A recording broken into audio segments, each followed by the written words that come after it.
In this episode, I want to introduce FDDI, or Fiber Distributed Data Interface, as a network technology, and I want to form or connect a part of my cluster with FDDI, but at the end I will fail.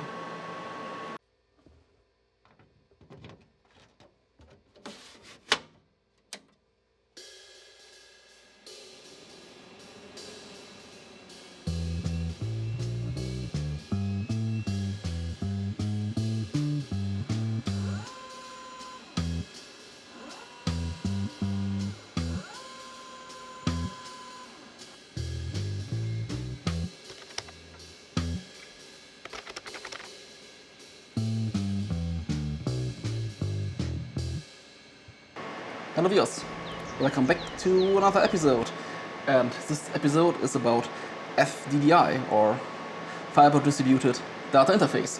And FDDI is a thing I want to make a video since a long time, and basically it's a network technology or a link protocol, and FDDI is not Ethernet because the frame size is different. It's much bigger than the Ethernet frame size, and also the bit order is other way around.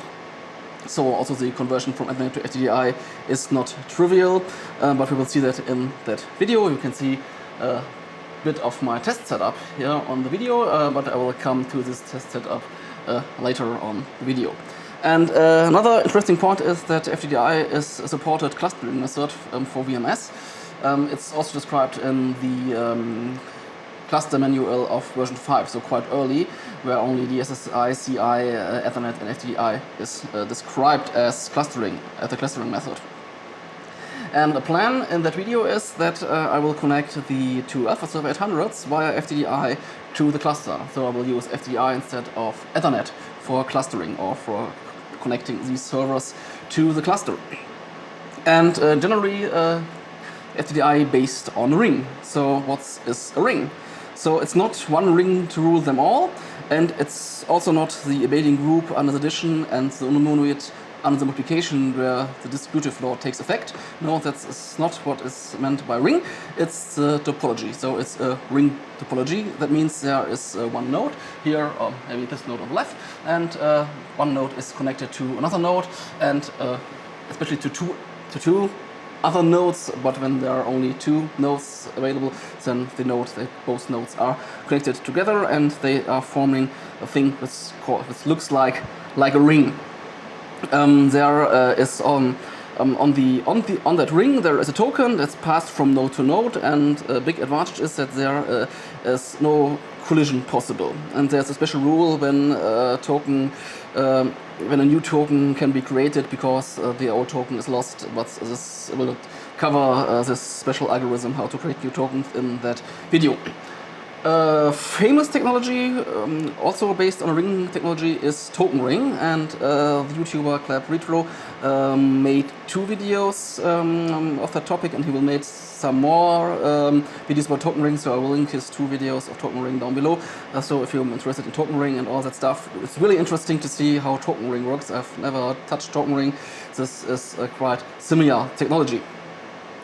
But FDDI is not based on Token Ring, it's derived from the Token Bus protocol, which is a bit different, and there are also three main differences to Token Ring. The first one, it's based on fiber, because it's called Fiber Distribution Data Interface, but there's also a copper version, or a copper implementation, which is called CDDI, but do not have any CDDI equipment.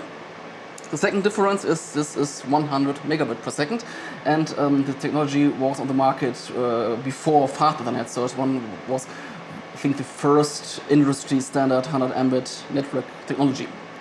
And the third ring is there is not only one ring, there are two rings. One is a primary ring, and the other one is a secondary ring. And the one is clockwise, the other one is anti-clockwise, but only the one ring is used in a normal scenario. But when the ring is broken or interrupted at some point, FDDI uses the secondary ring as to form a new, bigger ring.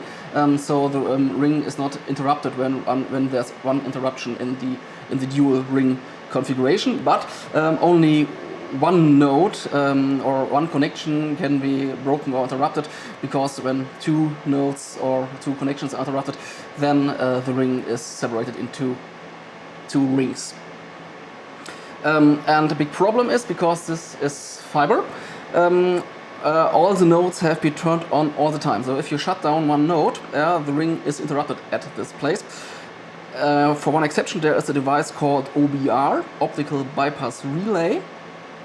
This is an optomechanical device which connects the two fiber ends mechanically or optomechanically together, and then it bridges the node which is turned off.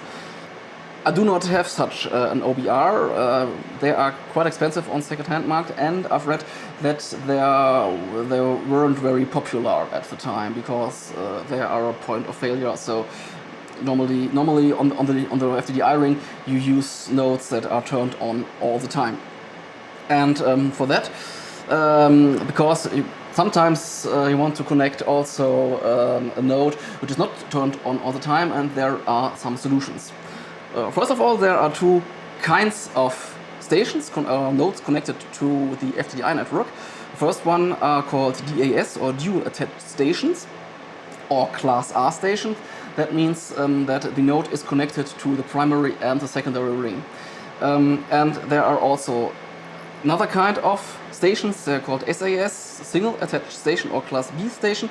They are connected not directly to the rings. Then you will use a device which is called concentrator. You can see one concentrator here. This is a DECconcentrator 900MX. This concentrator, it acts a bit like the MAU on token ring, but this is an active component. So you can connect a station directly to one of these four ports.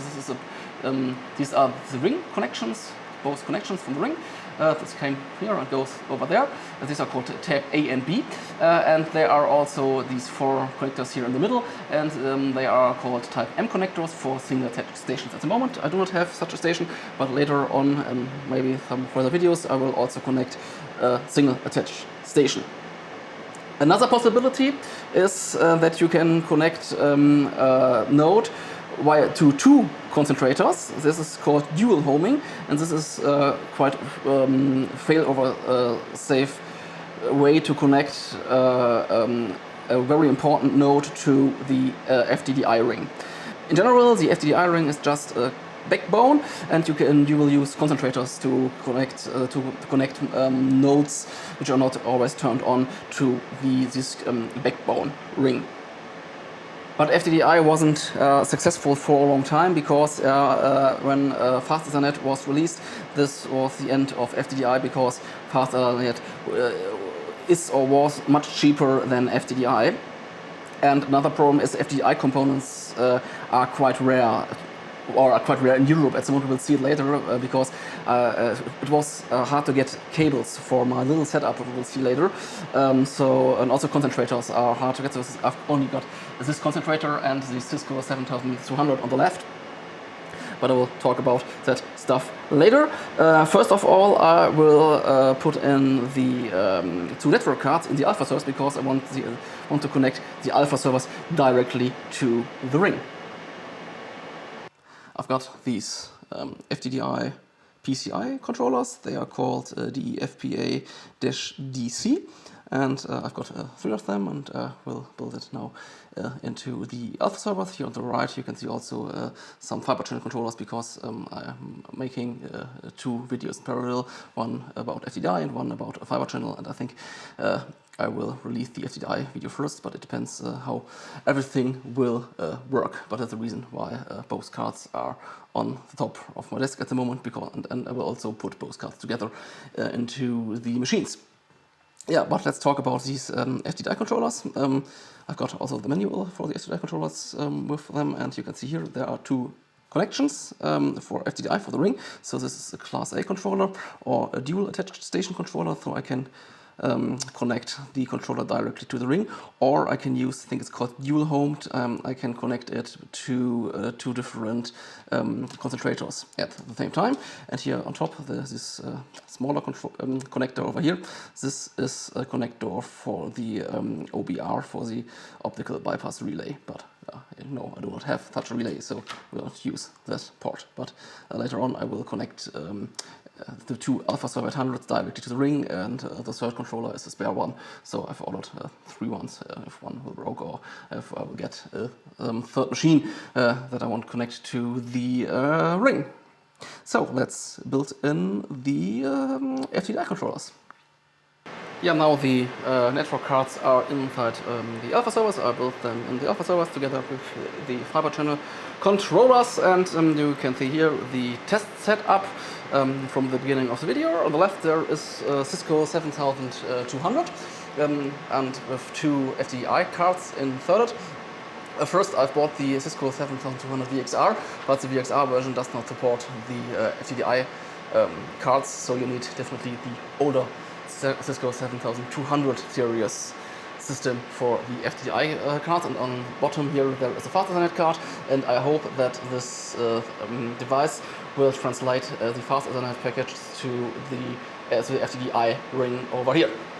And here on the right there is a DECconcentrator 900MX. Yeah, I can connect later SAS stations, single attached stations to the FDDI ring. I do not have them now. So yeah, there is no further purpose of this device in that video. It's just to have another node inside of the FDDI ring. But later on, maybe in later videos, I will connect some more things to this concentrator here.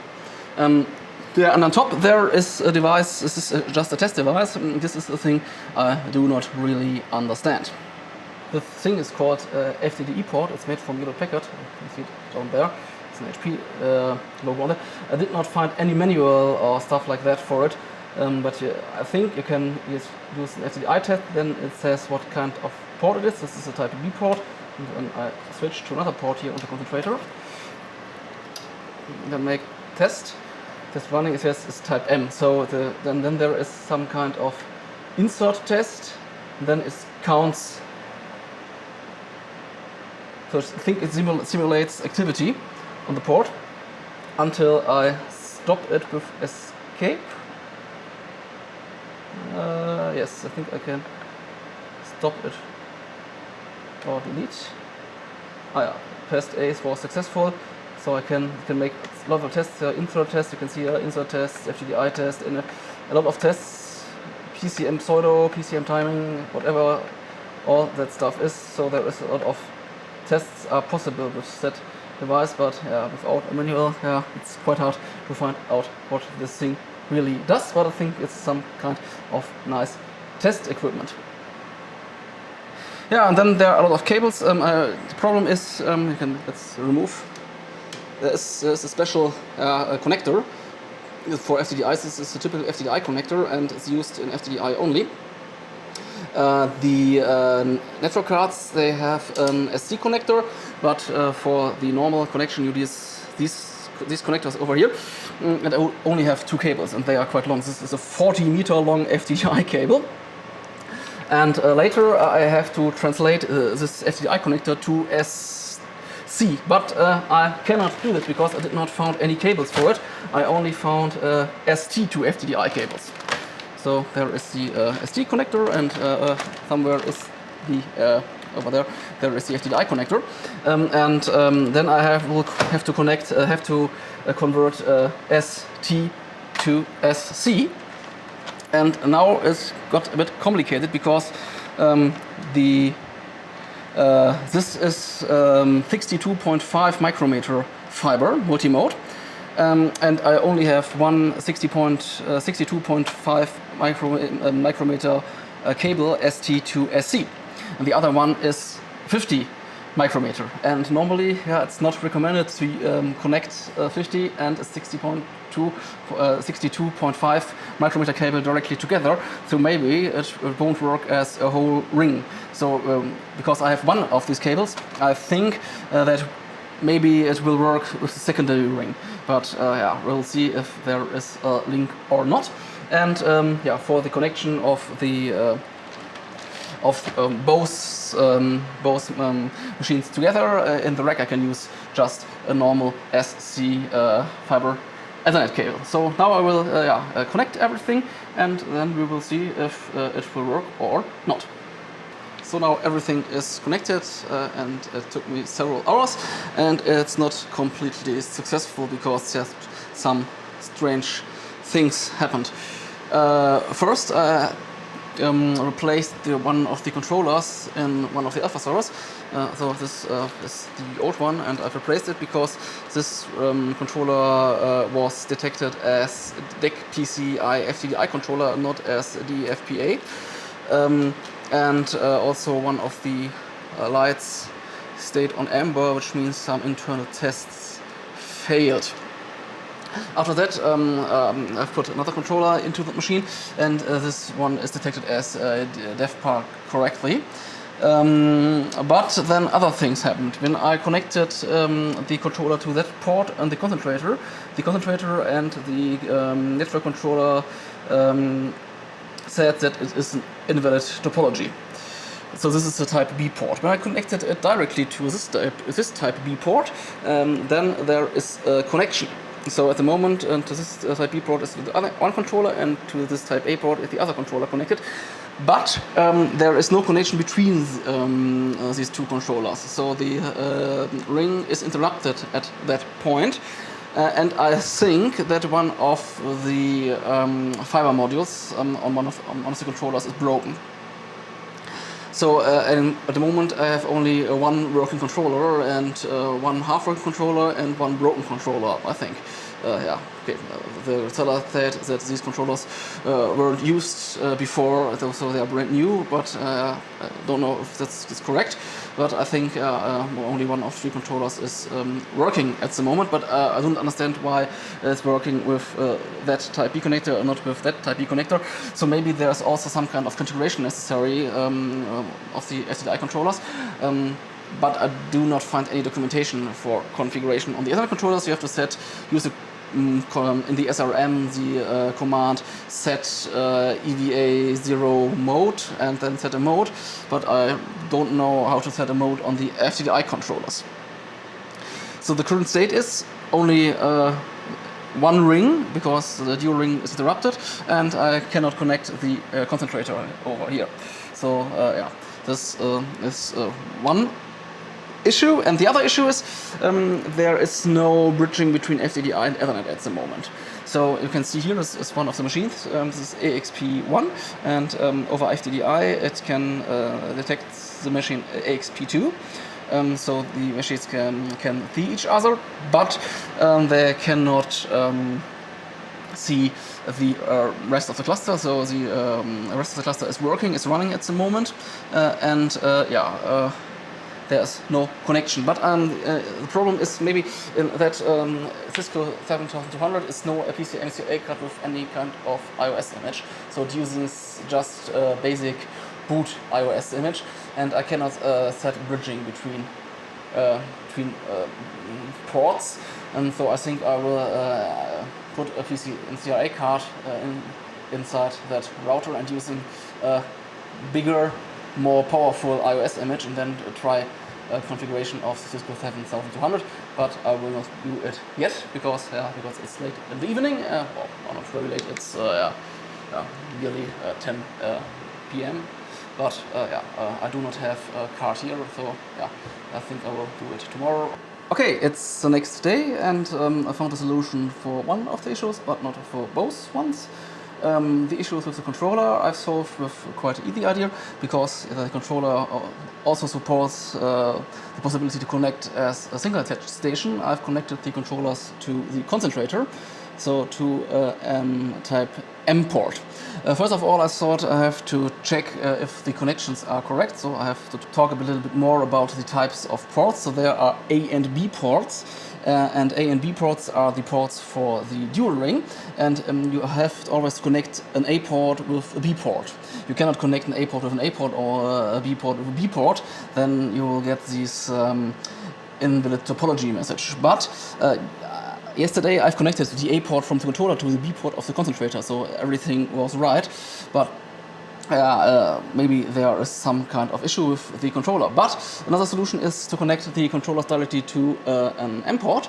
So the M port is for a single attached station, and the controller automatically detects that this is an M port, and now the two alpha servers are connected as a single attached station to the concentrator, and this is working, and the dual ring is only formed by this concentrator and the Cisco 7200. So this is a possibility to connect everything via FDDI, and that is working. But there is the other issue. The other issue is the one with the Cisco 7200. The Intel boot firmware, which has only a size of about 4 MB, does not support bridging. And I've read a bit about it, so you have to set up a bridge between FDDI and fast Ethernet, because they have to configure some things, also because of the bit order and the frame size. So this is, I think I found a description how to build this bridge, but it's not possible with that firmware image. And because I do not have a PCM-CIA card, I cannot use another firmware image or a newer firmware image or better or bigger firmware image on the Cisco 7100. I've tried to use a CF card with an adapter, but this won't work. So I think I need really an original PCM-CIA card from Syndesk or from Cisco, but I'm not able to get such a card. I've looked on eBay, but I'm not able to get a card for a reasonable price at the moment, because there are no sellers on eBay who want to sell me such a card at the moment, and therefore I have to wait until I get such a PCM-CIA card. Therefore, no Ethernet to fast Ethernet to FDDI bridging is possible at the moment. I still have another module from DEC. It's a VN switch 900 EF, but this switch is not working at the moment, and I think this switch can convert FDDI to Ethernet without any further configuration. But some parts of its board released magic smoke, and I think I have to find the broken part, and it's very, very small because it's a very new module. So this is not an option at the moment as well. Therefore, this will be the end of that video, and it's failed at this point. So because I cannot, without this bridging between FDDI and fast Ethernet, I cannot connect the two alpha servers to the rest of the cluster, and then there are not enough votes. So I think there will be a follow-up video someday when I get one of these cards, but I do not really know how long that will take. So I hope you found that interesting, and you can leave comments below, and see you the next time.